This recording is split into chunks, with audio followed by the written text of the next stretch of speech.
You're listening to the OMG Hour.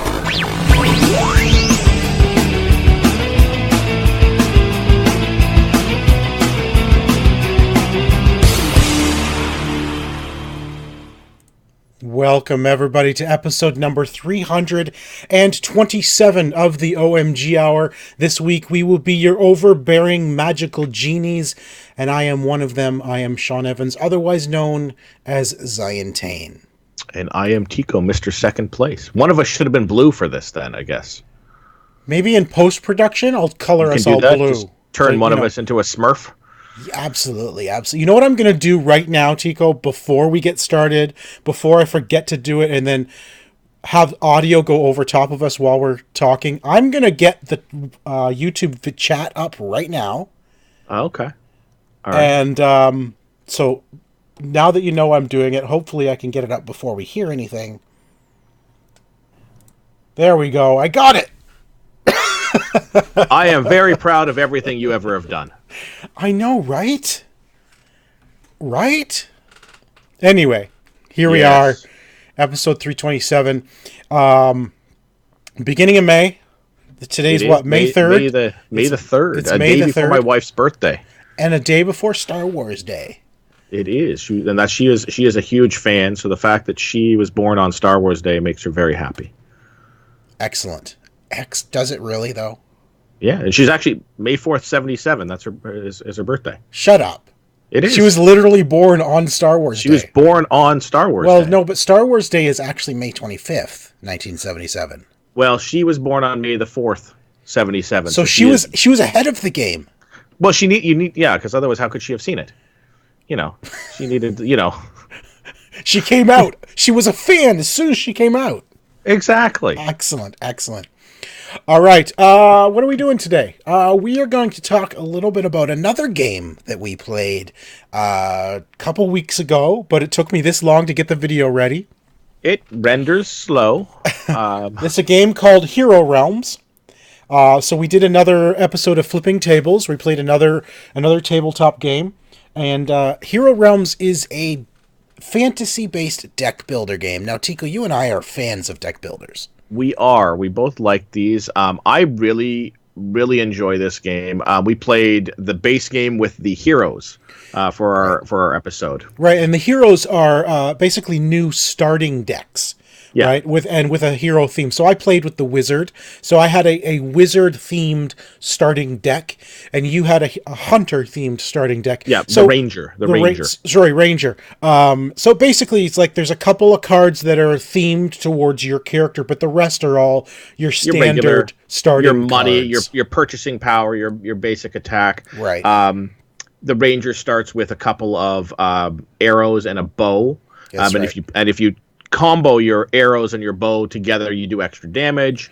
And I had wizard, fireballs, I think, right? Yeah, the wizard comes with some fireballs and a cat familiar that goes down in front of you as a minion, which does some cool things. The cat familiar allows me to either heal myself one, attack by one, or it gives me one gold. So I can choose. I can choose each round one of those three things with the cat familiar, and it came in very handy right at my final move, which I'm not going to spoil for everyone. Without the cat familiar, it would not have been quite as epic. It would have been epic, but almost not quite as epic. Right. But it was really a lot of fun. So we've played a couple of times now with some of the different heroes. There is a campaign box as well, which we are also hoping to get to the table for another episode. That's right. Which I'm looking forward to trying that. It's a cooperative campaign, so that's going to be a lot of fun. I really like the way these deck builders are played like this, and the theme of it is really cool. They also do a Star Realms, which is a sci-fi spaceship themed one, but I really like the Hero Realms. And so White Wizard Games, who are the ones who actually gave us this box to review while we were down at PAX, they create 3 different deck builder games. So they have a game called Epic. They have, as you mentioned, Star Realms, and they have Hero Realms. I really, really enjoyed Hero Realms. Now, I'm curious, Tico, what was, like, we both loved the deck builder games. We've both played several versions of it, of deck builders. What was your introduction to deck builders? Do you remember? I think the very first deck builder I ever played was the DC deck building game. Oh, okay. I got into them late. I wasn't, super into board games up until a few years back. Same with me. Yeah. DC deck building game was the first one I played, and absolutely loved just the concept of building up your hand and like sort of discarding something. Like you have cards that are valuable at the beginning, but you want to get rid of them to thin out your hand so you can get to those really awesome ones. And it really feels, as you're getting, picking those things up and you're buying those things, it feels like you are leveling up. You're becoming more powerful as the game goes along, which is the part of that I really, really enjoy. Exactly. And my my first introduction to deck builders was Dominion. Yes, which that's is the original. huge. That is like the original deck builder. That is like one of the first ones out there. And I was introduced to it, like you said, even just a couple of years ago. It hasn't been that long, but Dominion has so many expansions, and I got right into it for a good year or so, and I was right into Dominion. I bought a whole bunch of expansions, and my Dominion box, like the core box, I took out the inserts and I made my own card inserts. It is full. It is heavy. It is so full of cards. Now, I think it might be important for those of you who don't understand what a deck builder is. Real simply, deck builder is simply a versus game, typically a versus game. You can play co-op, but you have a deck that essentially you are building by purchasing cards from what they call the marketplace. Yeah, a common pool of cards that you can buy from. So you start out a deck with your standard cards, which some, depending on the game, some might be attacks, some are it's money, it's purchasing power. You draw 5 cards from your deck and you play those 5 cards.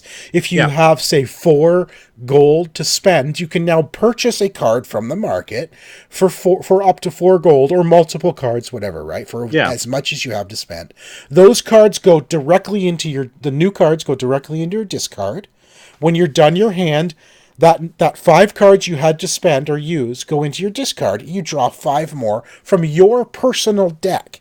The idea here is you are building up your personal deck to get the powers, to get the ability to take out your opponent.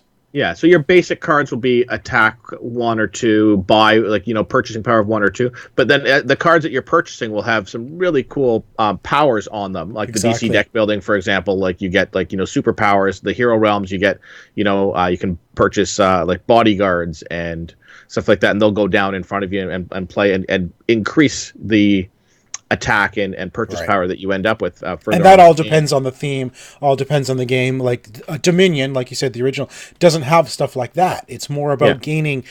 Dominion is more about gaining the most land, really. Like having the dominion over the land. So you're trying to gain points. So depends on the expansion. You don't directly attack your opponent. You are playing for a set time. So in Dominion, the game ends when 3 out of the 10 piles of marketplace cards are empty. Yeah. Then the game is over and you add up your points. And your victory points? Your victory points. So that game is more about gaining victory points. Yeah. Whereas things like Hero Realms, it's about taking out your opponents. Taking out your opponent. Yeah. The DC deck building game, it's about defeating a common enemy, but at the same time gaining victory points that you'll add up and declare a winner at the end of it. So it's a cooperative game where you're trying to work together and still screw over your opponent at a certain point. Yeah. They're fun. I really enjoy them, and if you're, if that sounds interesting to you, check them out. There's Dominion, like you said, there's DC, there's Hero Realms, Star Realms. I mean, you name it. There's a whole bunch of deck builders out there, and they're a lot of fun. So Brian's online. Hey Brian, thanks for joining us. Brian is our faithful viewer. Yes, so again, go check out our latest episode of Flipping Tables. It is all about Hero Realms. I had a lot of fun putting that video together.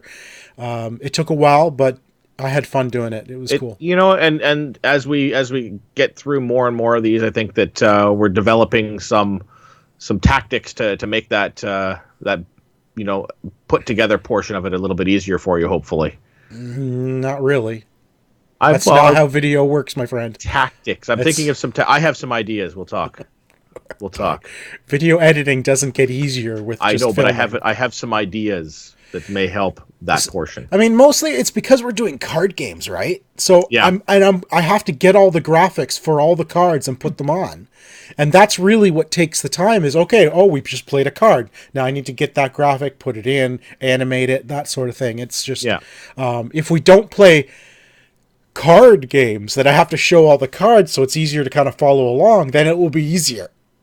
Yeah, so I mean, we can play some dice games or something like that to make it a little easier. Exactly. Little easier for you. Then we just need a nice little camera that just films the dice. That would be cool. Yes. Yeah. We'll get there. So video game wise, I finally am, I think, well on my way through the first episode of Fate of Atlantis in Assassin's Creed Odyssey. I'm enjoying the gameplay. I find the story like I don't even know what's going on. I don't know why I'm doing what I'm doing. Yeah, I was a little confused as to, because like, am I helping these guys? Am I helping these guys? And it's because you're playing a double agent, but I forgot, and I got to the point where I forgot who I was the double agent for. I'm like, I know, like I'm working with these guys here, so like you're basically in Elysium. Is it Elysium? You're in Elysium, yeah, which is the underworld. Which is the underworld. So like you've got the gods and you've got humans who are trapped there by the gods. You got the want to get out. The Isu soldiers that are basically the sentries. Yeah, and so like so you're working with is it Adonis? Yep. You're working with Adonis, who's like wants the people to be free, and Persephone, who wants them to not. So like you're working with them, or should I say Persephone? Persephone is how they pronounce it. Yeah. And it's just a confusing thing. Like I forgot. I'm assuming that I want to help out the humans for this, so I'm just going to go with that direction. But I forgot. Like early on, I forgot. But it's a sizable chunk of DLC. It's a big area. Oh, it's huge, and I'm enjoying the activities. Like, don't get me wrong. I love playing Assassin's Creed Odyssey, and you give me more of these forts to clear. You give me more activities to do. I just enjoy the gameplay, period. But I enjoy the story, the main story of the main game. I love. Yeah. But I'm finding this DLC story was like, I don't really know why I'm doing what I'm doing. And it's also just a simulation made by the Isu for Cassandra. I think it has something to do with Layla in the future. But I'm not sure. It's going to unlock her ability to use the staff for something. Yeah, it's so weird and a little bit convoluted that way. But I'm enjoying the game. No, I'm still working through it. I'm finding it rather easy, to be honest with you. Because most of it depends on how much of the other stuff you've played. The game itself is, I think it's like level 51, 52. Oh, well, I'm like level 65. Yeah, and so that's where you run into those things. Like the level of the missions and stuff like that are designed for a lower level. So like if you're in there at AC that, Odyssey, it's gonna make it a bit easier. AC Odyssey always increases the difficulty to your level. It scales up to, I believe, 5 levels. It scales up to within your level depending on your difficulty. So if you're playing on normal, it will scale up to 2 levels below you. Okay, so that's what it is. And I think it's 4 levels. 4 levels if you're playing on easy, and I believe it's par with you if you're playing on hard. Yeah. I found the same thing. I mean, there are some stuff when you get early on with those statues that if you attack somebody in front of a statue, it comes to life and goes at you. I have yet to have one attack me because I've managed to take them all out with stealth. So I didn't realize that they were a thing that would attack you. Right. So I went and I attacked the first guy, and then all of a sudden, so now you're dealing with the statue and the guy's coming at you. So now, whenever I got to one of those areas, I'm like, yeah, I'm just going to sneak up behind. Destroy the statue, sneak up behind the other one, destroy the statue, and then go after the human enemies in the area. Here's what I discovered with those, Tico, is as long as you take out guards in stealth, the Colossi will never notice you. Well, I killed them first anyway. So. You can attack a guy in stealth right in front of a Colossi, they won't even budge. It's if you outright attack that they will then come to life. But you can stealth kill the entire camp, and not a single colossi will notice. So I've done it the other way around, and I've actually played more stealth because of that. Is I sneak up and I'll take out the statue and then like duck in behind and like sneak around, and they're like, "What's going on?" And I sneak up behind the other statue and stealth kill it. And it looks weird because when you sneak up behind them, you stab them with the spear. It looks like you've jabbed them in the butt with the spear. Because they like they jump into life. It's like and grab their butt and then they disappear. And then they fall down and disappear. I'm like, so it just looks like you're just jabbing them in the butt with the spear, and then they die. Yep. But still, that's what I've been doing. I've been doing the whole thing stealth. Really enjoyed it. I've actually finished I've finished the DLC. I've gotten to the end of the DLC. I have all of the achievements from the DLC. I have yet to get again. I don't have a single achievement from that DLC yet.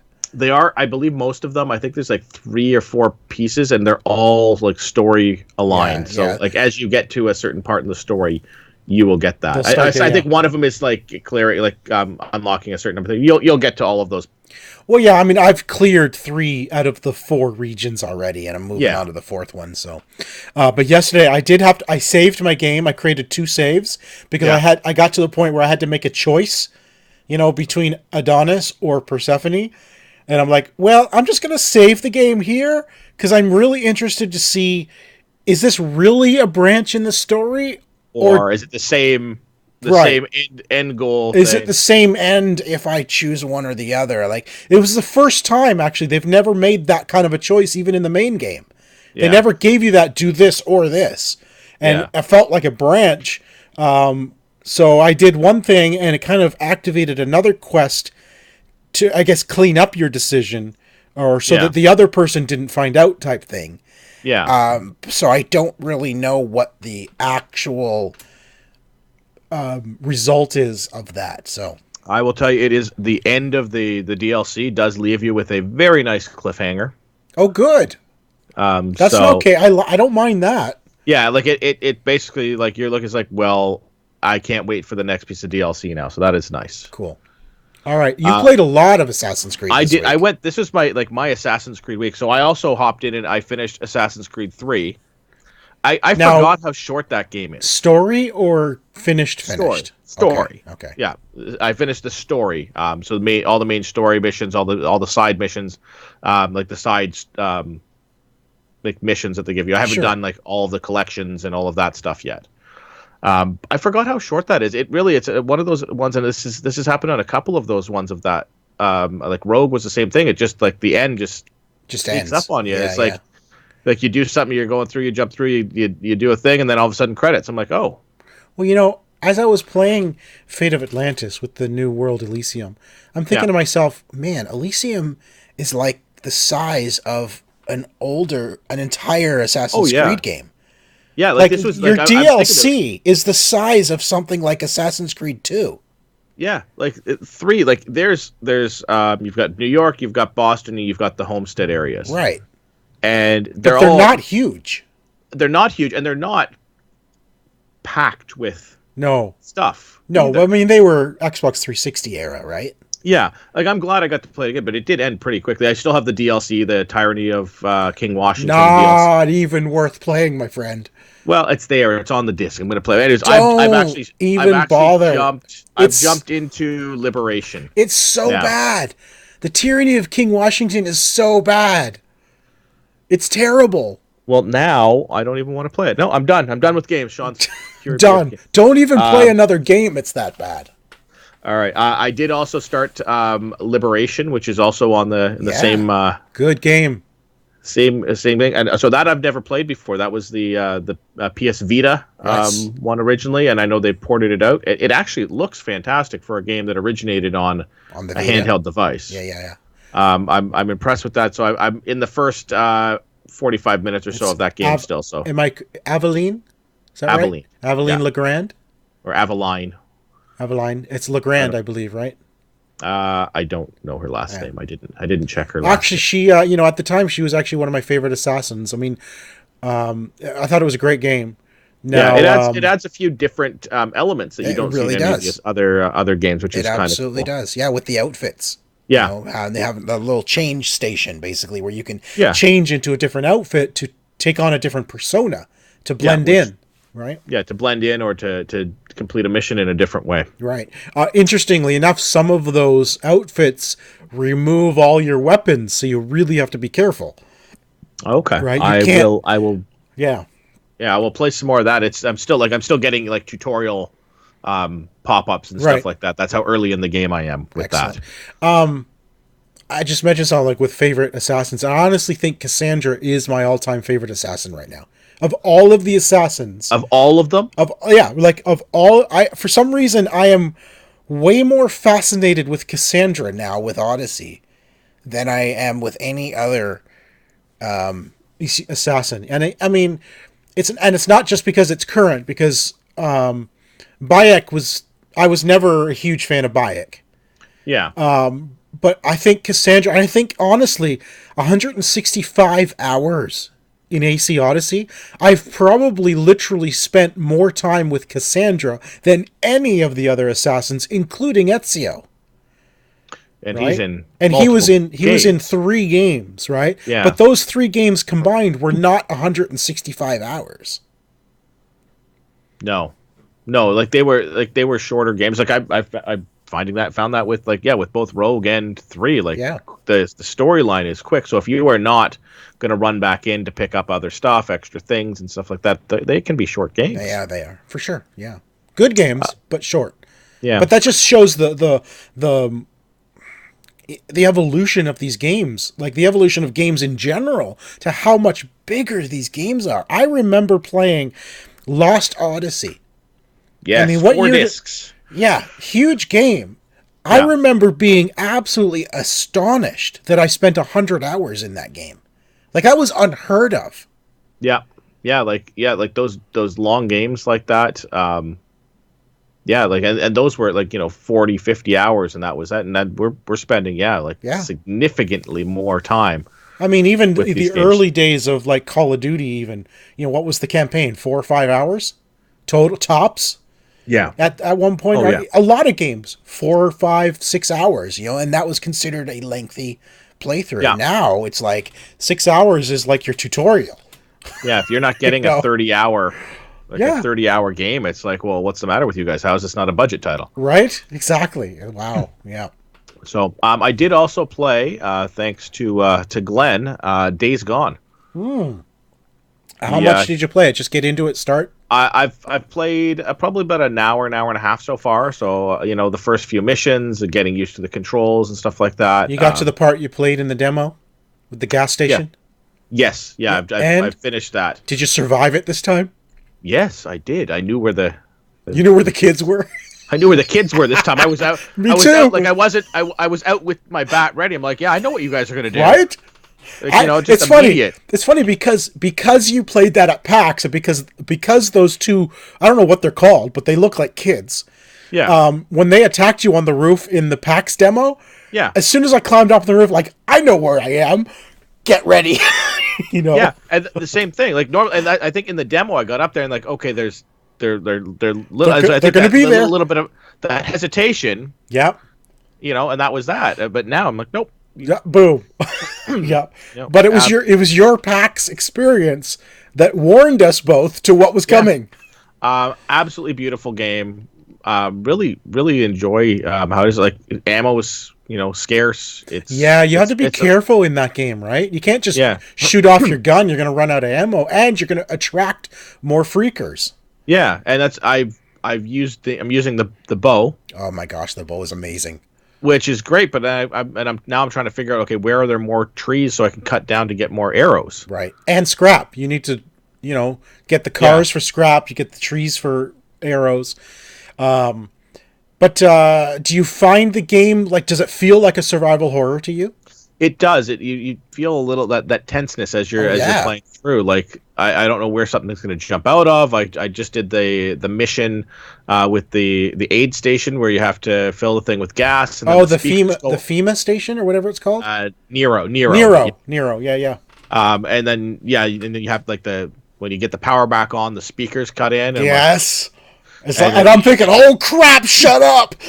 Yeah, like you're like, how do I get these things off? And I'm running around inside the building looking for a switch, and I realize I have to climb back up onto the roof and exactly and Me cut too. those things off, and then like kill the. Well, you know what's funny with that is I went immediately up to the roof because I knew they were coming, so I thought I could shoot them as they're coming, and I'm thinking, and I'm standing up there, and my mind's not even on the fact that I can cut the speakers off. I didn't even think that was a thing. I just thought I had to take care of whatever was coming. I figured I would have to cut the speakers, but I figured there was some sort of a relay inside the building. So turn them off. Yeah.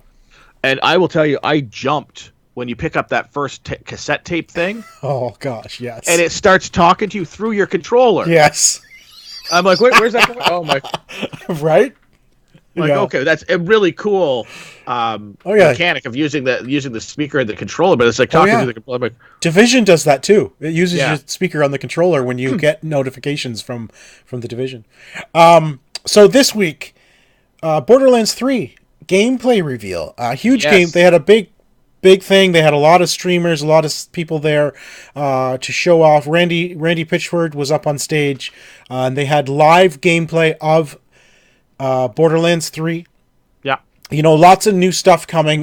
Destructible cover is one thing. Let me start with, first of all, it's Borderlands.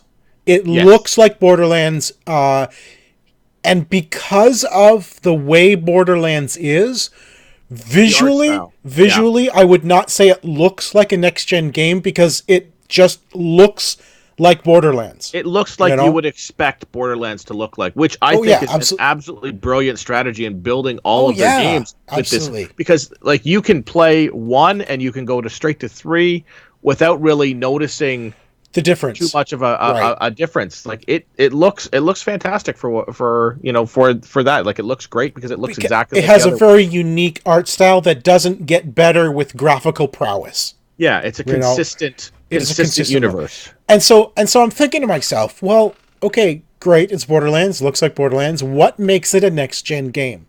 Yeah. Well, then they started talking about all the weapons and all of the abilities. Like some weapons, when you reload it, you don't actually reload it. You throw it away, and it has a secondary attack. Like one of the guns runs around shooting the enemies for a time.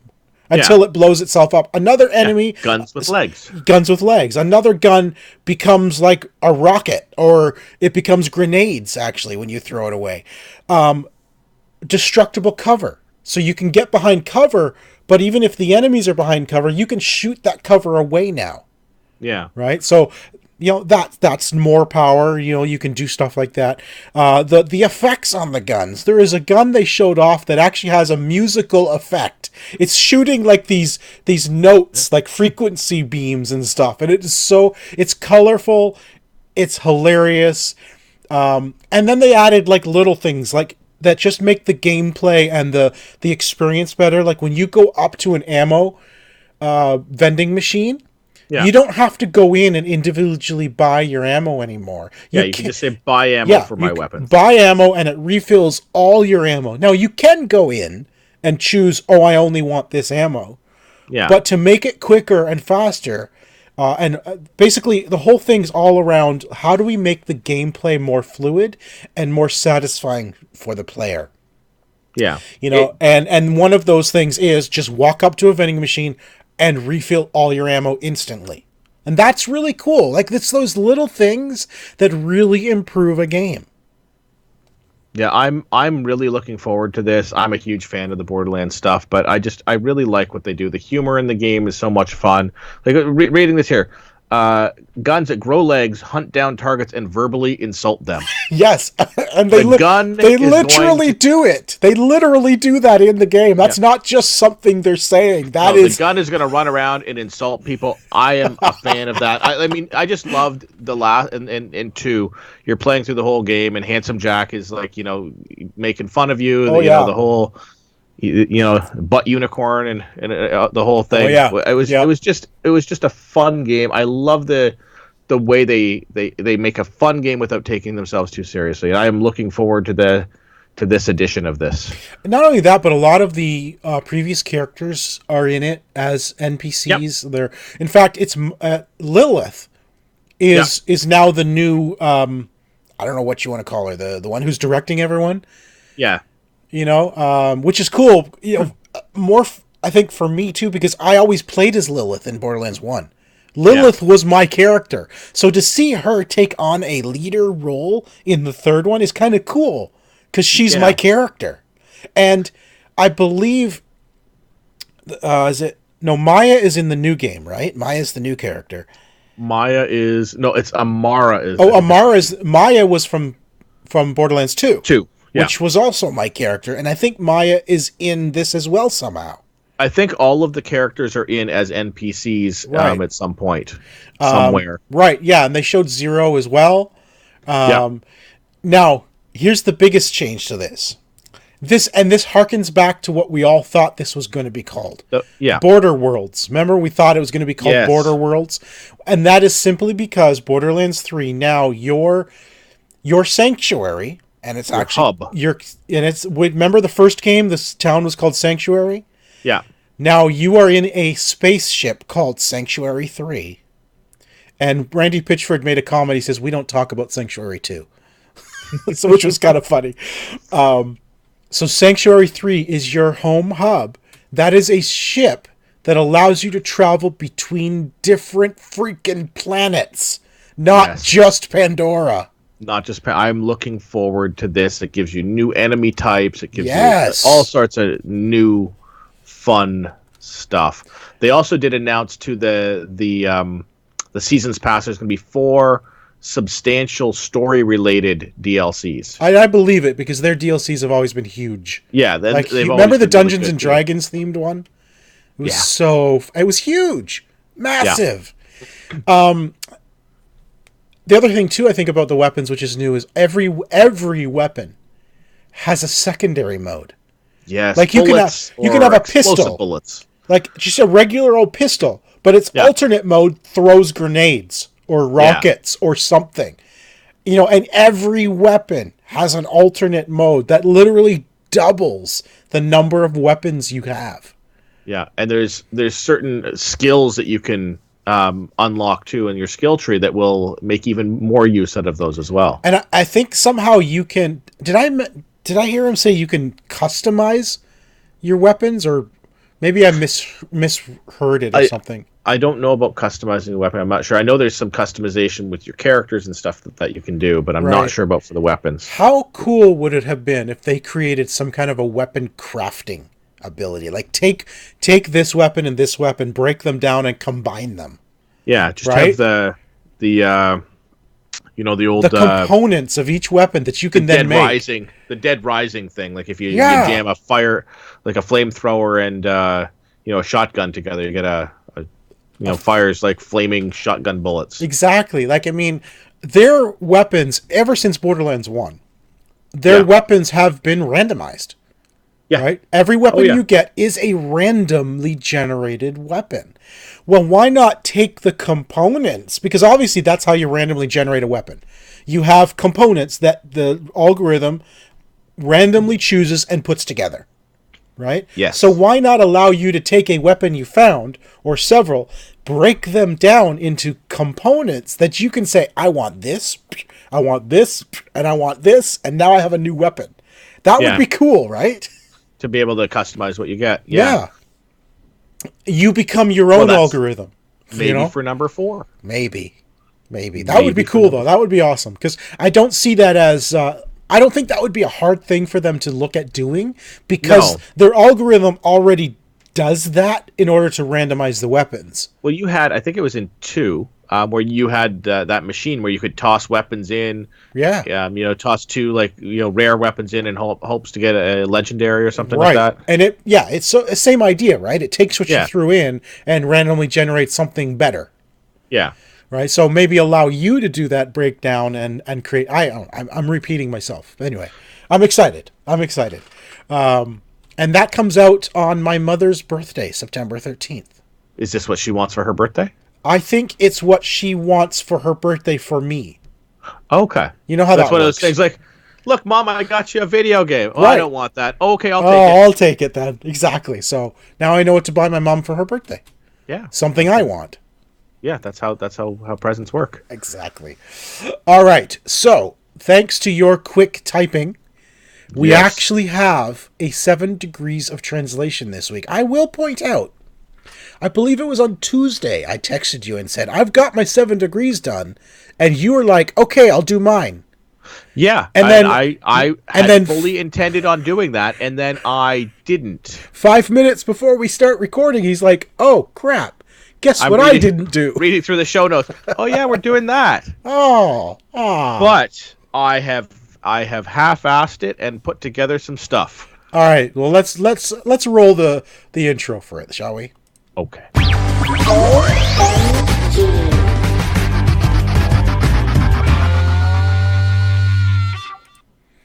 I really should do one of those for our other game, too.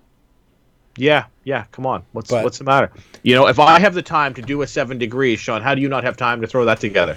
I don't know, Tico. I'm not as professional as you. Yeah. Obviously. All right. 7 degrees. Yes. I'm going to tell you right now, since you probably don't remember, you are currently sitting at 56.3% accuracy. Okay. You are sitting at 42% accuracy, according to my notes. Right. According to the notes you don't take. Hang on. Wait, well, hang on. 42%. There. Oh, now there. it's in my notes. Now it's in your notes. Excellent. I have a theme this week for you. Okay. Okay. So you also get to guess the theme. I'm going to give you your first one. All right.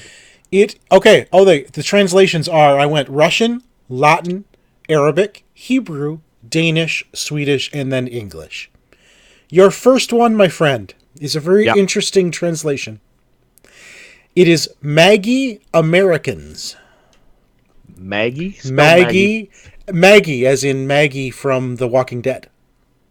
But okay. Maggie American. Maggie Americans. Okay.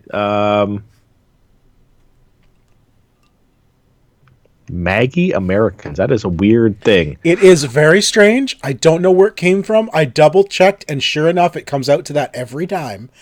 And I'll have a story to tell after I tell you what it is. It's so weird. All right. Now, I should ask, is this a movie? Is this a book? Oh, yeah. I'm sorry. These are all video games. These are all video games. Yes. All right. Maggie Americans. And these are all games you have played. Are you sure? Absolutely sure. Maggie Americans. All right, so Maggie is this? I'm completely there's going to be no way I get this. I really don't think there's any way. All right, I am going to go with Captain America, the video game. No, it's Zoo Tycoon. Well, that is weird. Now, here's the weird thing. When I translate, I went from English to Russian. Of course, Russian is not our alphabet, so I swapped it over. And then I went to Latin. From Russian to Latin. And in Latin, it came out as, get this, American McGee. As in, you know, the guy who created the Alice games? Yeah. It went from Zoo Tycoon to Russian. Which something in Russian. To American McGee in Latin. Like, where does that come from? And that's what I think. As soon as that breaks once, then like you're off to the races. It's so bizarre. And I'm thinking to myself, so American McGee's name is actually Zoo Tycoon? What? My guess is the word tycoon. As soon as you went to Russian, tycoon was American. Yeah, because Trump is a tycoon. Maybe American. That's like I think as soon as you go anything to Russian, you know, their algorithms and put you on a watch list. Yeah, that's right. Exactly. All right, go for it. You give me one. All right, the first one is Past Days. Days Gone? Yeah, okay. So I did this 5 seconds before. All right. So, keeping in mind what that last one was, right, just think about what the theme could be. All right. Wait. Okay. Your next one is Ben Climbs Rome. Ben Climbs Rome. Ben Climbs Rome. This one is also strange, but Ben Climbs you Rome. might be able to get it if you can figure out what the theme is. Roller Coaster Tycoon. Serious? No. No. Ben climbs Rome. I'm gonna go with Rise of Rome. Rise of Rome, is that a game? Or Rise. I think it's Ryse. Rise. Rise, Son of Rome. Son of Rome. That's Yes, what it is. I Son knew, of Rome. Yeah, I knew if you could think about it, you might get it. Yeah, you're correct. I'll give you that one. Yeah, because you spelled Rise, I knew what you were talking about. Okay. All right, go for it. What's your next one? All right. The Happiness of Atlanta. And you've got a weird screen up, by the way. How did that happen? I don't know. We're not playing Red Dead Redemption 2. We are not. I don't know. I must have hit a number. Yes. XSplit will go to another screen if you hit a number. It's like a shortcut. I should stop hitting numbers. Yeah, don't hit those. I'm sorry. What was it? The Happiness of Atlanta. Fate of Atlantis? Fate of Atlantis. Wow, I'm on a roll. I know. I mean, you really need me to not do these ahead of time all the time. All right, here's your final one. You should get this one. I believe you're going to get this one. From the Dead. From the Dead. It would be Dead Rising? Yes, excellent. Well done. What is the theme? Would that be... I mean, that's launch titles for the Xbox One? Yeah, exactly. Absolutely. Okay. Good job.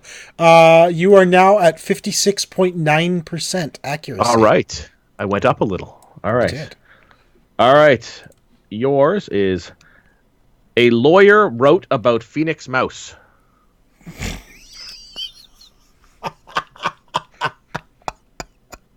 The game you played last week, Phoenix Wright Ace Attorney? Yes.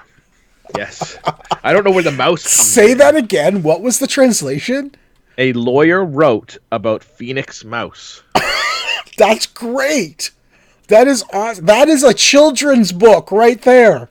I would read that to my 22-year-old son. A lawyer wrote about Phoenix Mouse. Like Phoenix, now I'm picturing American Tail sort of thing happening with like a lawyer mouse, or a mouse that bursts into flames and then comes back to life. Well, that'd be cool too, right? That would be fun. Awesome. All right. Well, that is 7 degrees for this week. We'll see. Maybe we'll alternate the games from now on, or create a brand new one that nobody's ever heard of before. I like that idea too. All right. So if you have ideas for game segments like this, I've talked about not this. You, the audience. Well, I'm talking. You pointed at me. Listen, Tico. Here, I'll shift. Listen, Linda, honey. All right. Please move on. Stop wasting everybody's time. All right. What did you watch this week? Did you watch some TV, movies? Yeah. Excellent. Me too. I went and saw Endgame finally. You did. Well, I wouldn't say finally. I saw it on the Saturday the day after we recorded last week. Yes. I apologize for all the spoilers I gave you on that. The whole Luke's lightsaber thing really gave things away. Yeah. Yeah. We're still too early. We can't really talk about it. You can give your I guess impressions, what you thought. Did you like it? Did you love it? Did you hate it? I was absolutely thrilled. Like, honestly, this was, you're laughing, you're cheering, you're crying all in like the same minute. It is, there are some incredibly, like, unbelievably exciting moments. Like, moments where you are literally, like, at least we were, and our audience was, like, giddy with joy at just these very specific scenes, like, what did I just see? That kind of thing, right? Yeah. Like, you never saw it coming. It was, honestly, it was the most perfect bookend to this Infinity Saga. There could not have been a better way to bring an end to these first 3 phases of the MCU. It was really well done.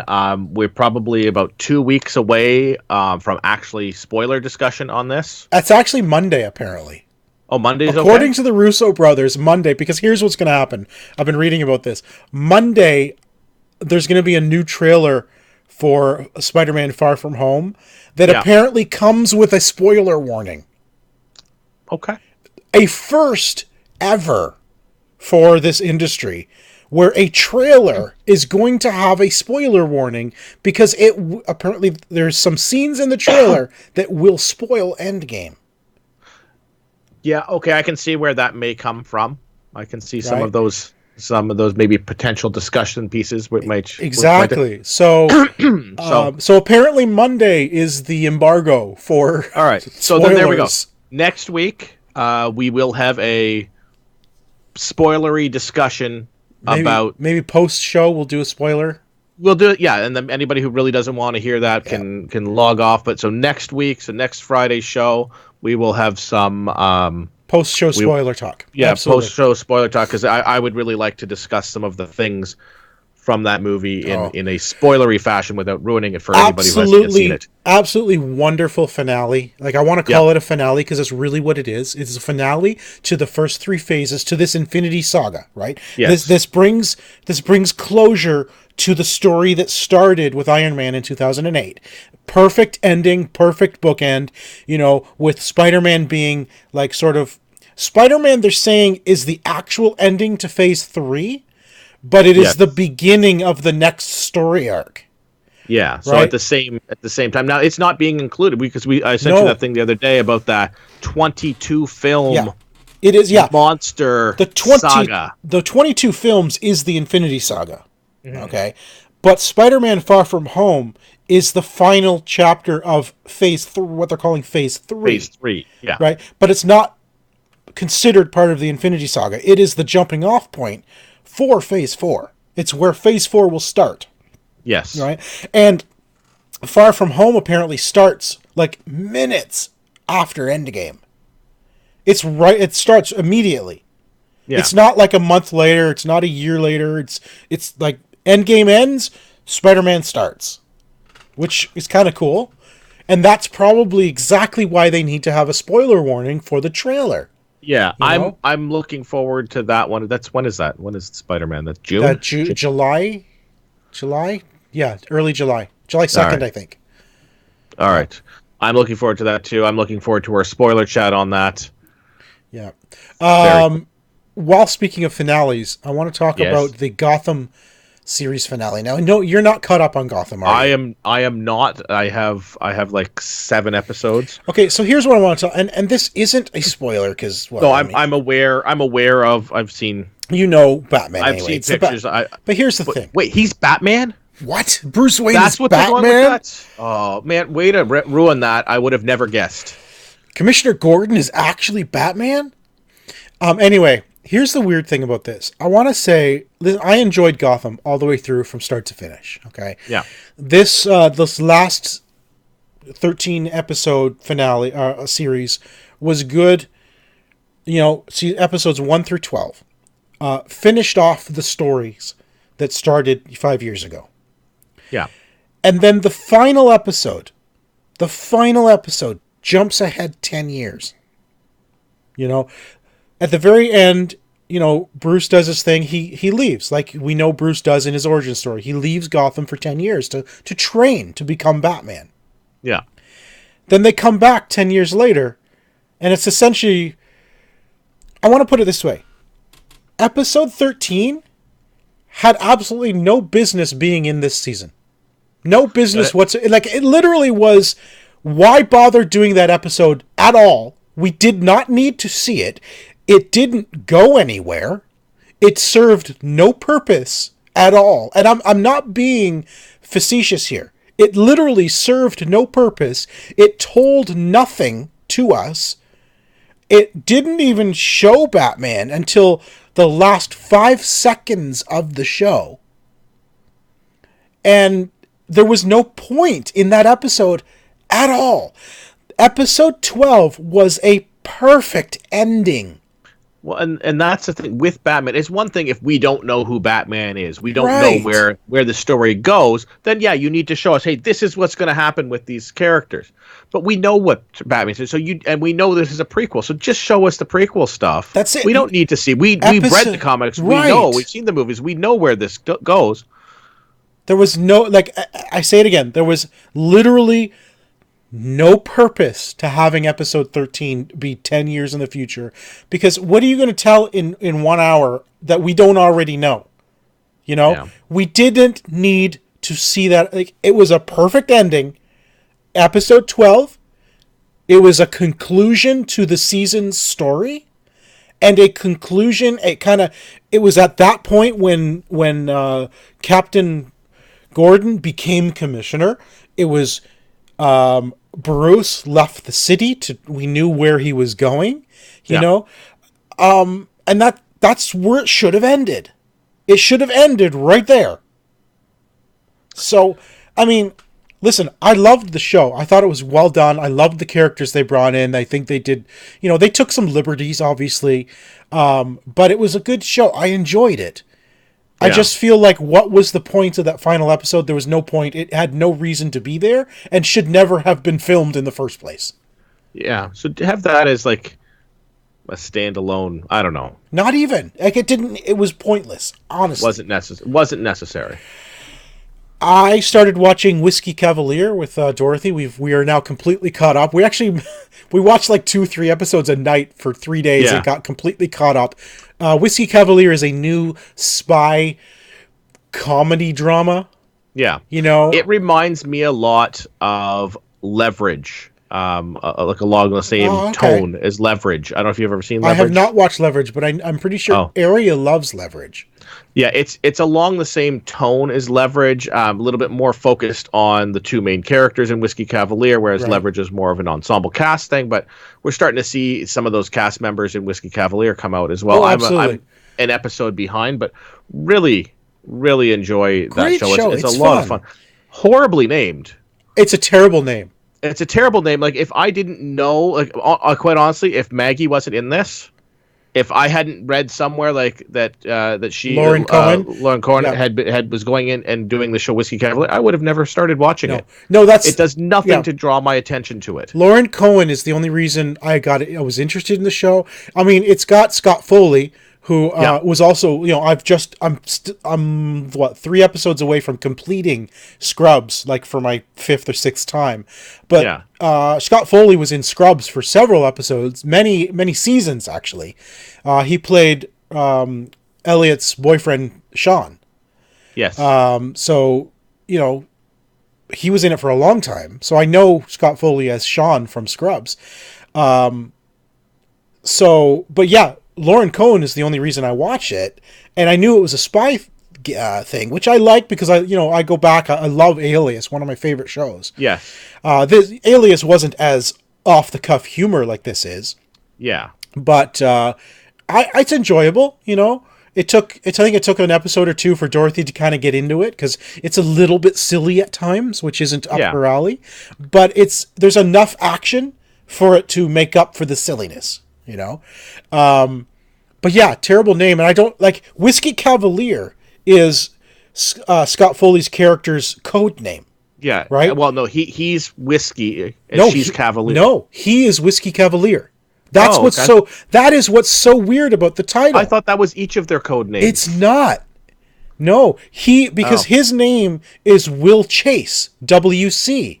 Oh. So Whiskey Cavalier is his spy name or his whatever his code name. Well, it's like they need. Yeah, I thought the same thing. I thought he was Whiskey and she was Cavalier, but no, it's just him. It's his name. Oh, okay, I thought the name was like a Reese's Pieces sort of thing. Me too. You know? I thought it was the two of them, but no, because she's something like Red Scarlet or some weird name like that. It's a bad name. It's a fun show. Yes. I like it. I mean, some of the other characters, the guy who plays his best friend was in Quantico. Yes, that's where I know him from. Thank you. Yeah. Yeah, he was in Quantico for a bit. He was also in Cougar Town. I never watched Cougar Town, but he's hilarious. Well, he was in it. Yeah, no, he's fun. He's a fun character. And I'm trying to remember the character's name. Standish, yeah. Yeah, he was in Walking Dead as well. Yes. Yeah, I knew I recognized him from the hospital when Beth died. Yes, I knew I recognized him. He played the kid in Everybody Hates Chris. I never watched that. I don't like Chris Rock. It was a Chris Rock show, like his childhood, which is a great show because he played Chris Rock in that. Terry Crews played his father in that show. Okay, that's funny. Which is a really, it was a fun show. That's where that actor is. And then there's a few people that I'm not as familiar with, but yeah, good. I like it. Good show. The 100 came back. The 100 season 6. What a fantastic premiere. Yeah, I mean, I feel bad for these people because no matter where they go, they're basically screwed no matter what. Like everywhere they go, to me, it feels almost like Pitch Black. Like they showed up on the planet from Pitch Black. Yeah, like there's the Krill from Gears of War. That's right. What's interesting about the 100 season 6 is season 5 was an ending to what they called book 1, because at the end of season 5. They're taking off. They're in cryo sleep, and they're taking off wherever. And it said end of book 1. Yeah. Season 6 literally starts a brand new chapter, and I am all for it. 125 years later. Yeah. And I'm all for it. Seriously, like this is great. You're right. Yeah, I'm like it. Like you bring back some of the characters that you love from the previous ones. You're on a brand new planet now. Yep. With brand new dangers. I'm really liking where this is going. It's good. I'm excited to see more of that. I'll be honest with you. I wasn't quite sure when it was coming back. I knew it was probably coming back at some point. Yeah, so it's always a late bloomer, that show. It always comes a little way later than you expect. It used to be like January. Now it's May. So it's going to be a summer show basically. All right, and then Game of Thrones. I don't want to know anything. Episode 3. Blackness. Thanos shows up with the lightsaber. Excellent. I will just say this. It is a great episode. Now, could you see it? Yes. But I have heard so many articles saying people said it was just a black screen. All right. So, number one, it wasn't a black screen. You need to know how to adjust your television. I'll just say that. People know how to work your television. Right. I read that as well. So when I watched it, I turned the lights down because I knew it was going to be a dark episode. And I always do. Reflecting off your TV. It is a dark episode. It happens at night. It is a night battle scene. Right. So turn off the lights, turn up your, whatever tint or ballast or fair enough. Any of those buttons. Mine was already set nicely, so I didn't have to touch any of those, but I was able to watch no problem. And it was a great episode. And there's 5 more episodes in this season before it's done, and I can only imagine where it's going to go from this if that episode was that impactful, to say the least. Good. I look forward to finally seeing it in a couple of months. How far along are you? I am on season 2, episode 1. Okay. So you've got Shannon after this. Now Shannon wants to watch it too. So we are actually going to rewatch from season 1. So I am very curious to see Shannon's thoughts on this as well. She likes this sort of fantasy stuff as well. Desperately avoiding all spoilers. So because I successfully avoided spoilers for The Walking Dead, so I think I could probably do it for Game of Thrones. Here's the thing: Game of Thrones. Not everybody is a fan. It is a very graphic show. There's a lot of nudity and stuff. So not everybody's talking about all of the stuff because there's not as many people watching it. Right. Exactly. I think it's not as widespread. So you may be able to avoid spoilers unless you upset me one day, in which case I'm sending you a whole series of texts with all of the spoilers. Of course, now you won't know how many of my spoilers are real or how many of them are lightsaber involved. Exactly. Anyway, we've got a couple of news articles, or a few we should get through real quick. Let's go. I'm excited because apparently there's going to be a live-action Marvel Ghost Rider TV show come to Hulu in 2020. Hulu. Which is odd. Hulu and not Disney. Not Disney Plus. Maybe because it's mature themed. I had heard rumors that Disney wanted the mature themed stuff to be on Hulu. Okay. But I don't know how true that is. And that makes sense if that's the case. And is this MCU?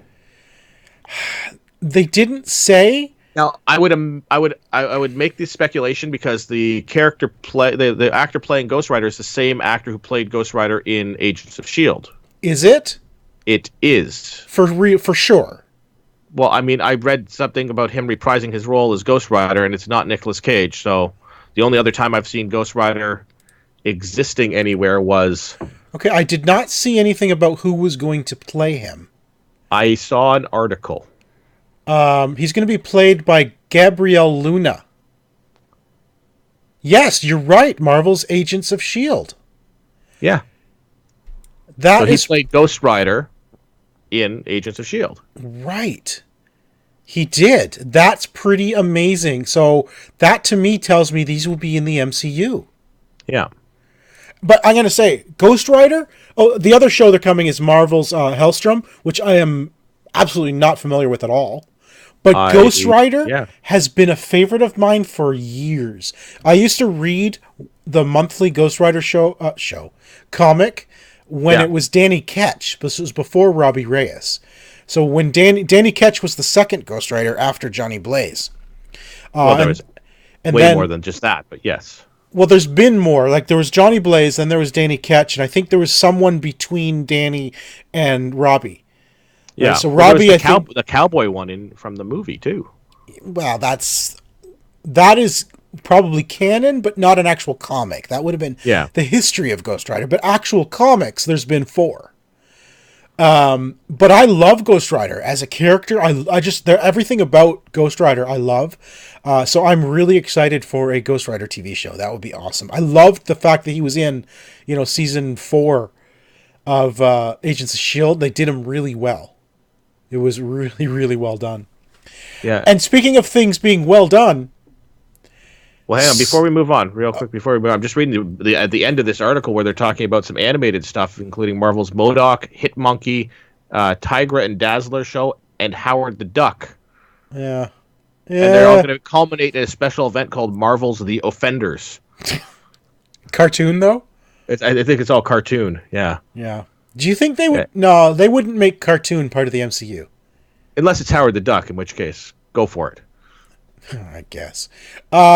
Anyway, can I go back to my segue? Yeah, well, I mean, whatever. I had a good segue. Listen. Spoiled it.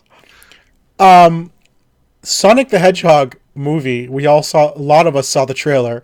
The Sonic himself looks terrible, but apparently because of the backlash, Sonic basically looked like a kid in a costume. It looked like a guy wearing a Sonic costume. Yes. Like it looked exactly like basically a mascot. Yes. And it looked weird. Really weird. And then I think it was an animator at one of the game studios who actually recreated him to make him look like Sonic in one of the stills. Yeah, it's like, here, fixed it. And it looks amazing. That's it. That's the Sonic. Like that. Skinny out the legs, eyes bigger, like done. Body smaller, a little more round. Yeah. Take out the eyes. Teeth. The eyes need to be bigger and more pointed. It was perfect. Creepy human teeth. So here's the funny thing: after all this criticism and backlash after the trailer, Paramount has said they're gonna redesign him. Yeah, so they're going to go in. I mean, he's all digital anyway, so I mean, they don't have to refilm. They just have to go in and edit. They have to change the model, reinsert the model into every scene that he's in.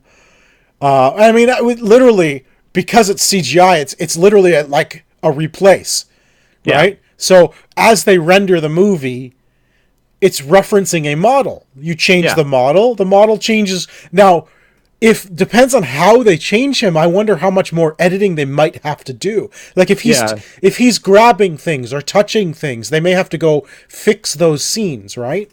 Well, yeah, there may be some slight reshoots. This is a November release, so I think that there's time. I think they have time. The Detective Pikachu came out recently, like I think this weekend, and it got. I was reading the IGN thing, 8 on IGN. Are you serious? Yeah. It's that good? I'm oddly interested in seeing this for some strange reason. I have no idea why, but I kind of want to see this. Not a theater movie, though. I don't know. I don't think it's a theater. I don't think it's a theater movie because I don't know how I go and don't look like a weirdo. Like Leah's too young to care about Pokemon. Jordan's too old, so it's not like I'm going by myself to a Pokemon movie in the theater. I don't know. It's just, but I am mildly intrigued to this movie. Let's talk about some more new stuff coming. Apparently, there's a Willow sequel series coming from Ron Howard to Disney Plus. Yes. I don't know how I feel about this. I mean, I don't really care, honestly. I loved Willow growing up. It was one of my favorite movies as a kid. Now, obviously, it's not the greatest thing. Rewatching it now, you're realizing, yeah, that wasn't so good. Yeah, well, but I mean, just the fun parts. With Kevin Pollak is one of the little imp guys. I mean, it was. Well, who's the main character? Not Willow himself, because that's Warwick Davis. Val Kilmer. Val Kilmer, thank you. Val Kilmer, yeah. Val Kilmer looks terrible these days. I don't know if he could reprise a role or not. I don't mean, think he they're could. talking about Warwick Davis reprising his role.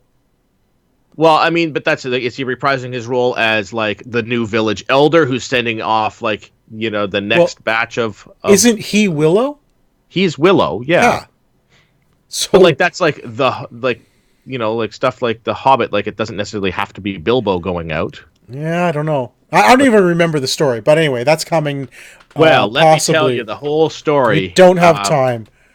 All we have time for is a little remembrance, a little memorial for the original Chewbacca, Peter Mayhew, who passed away at age of 74. Now, I haven't seen anything about what he passed away from. I know he was sick. Yeah, he was not well. I mean, he was, he's a larger guy, so he may have had some heart issues and stuff like that. Now, I know he, so Eunice, who was playing his backup actually in The Force Awakens, is now fully on as Chewbacca, even in The Last Jedi. So Eunice was training under him essentially to become Chewbacca. Yeah, but it's always sad to hear that an original Star Wars actor has died. Peter Mayhew, the original Chewbacca, dead at 74. So I mean, he lived a good life. He loved Star Wars. He loved being Chewbacca. He loved the cons. He made friends with a lot of fans. He loved the environment of being at conventions, embracing the fans. That was just who he was, and there's, you can look up, there's some great articles where you can see what the really kind words from Mark Hamill, from Harrison Ford, and all those who knew him and worked with him, and just the kind of very kind, generous person he was. So it's pretty awesome to see. Yeah. Sad news about that.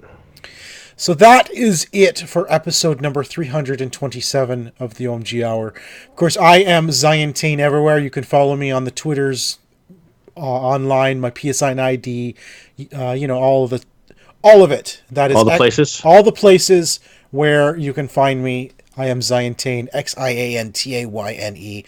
You can follow the show on Twitter at the OMG Hour. And if you're right here on the YouTubes, give us a like, subscribe, and comment right down there. That'd be great. Thank you. All right. You can follow me on Twitter at Mr. Second Place. You can send us. But you don't want to. I mean, it's useless. There's no reason. I mean, there's reasons. I mean, if you follow me, I'll probably follow you back, and then you get one more follower. Excellent. So there's that. It's the trade-off. I gotcha. The back and forth. Send us your 7 degrees of translation, back and forth for that, so I don't have to do this 5 seconds before the show starts. Right. Or if you have ideas for new games, that would be interesting. Yes. Yeah, if you have an idea for a game that might be fun for us to do, or something that takes about 5 minutes to play, that'd be good. Anywhere from 5 to 92 minutes, in that range. Right. Okay, right. 5 minutes. 5 minutes. All right, and then you can go to YouTube and follow us there, youtube.com/OMG Next. You can watch this show. You can watch our Flipping Tables episodes. You can watch other stuff that we randomly put up there. If you're not watching us on YouTube, come watch us on YouTube. Well, if you're not watching it, then I don't know where you're watching us because it's weird. Are you at the window? No. Oh, you're listening to us. If you're not watching us, you're listening. All right. That's it for everybody. Episode 327. Thanks for listening. Thanks for watching. We'll be back again next week. Bye, guys.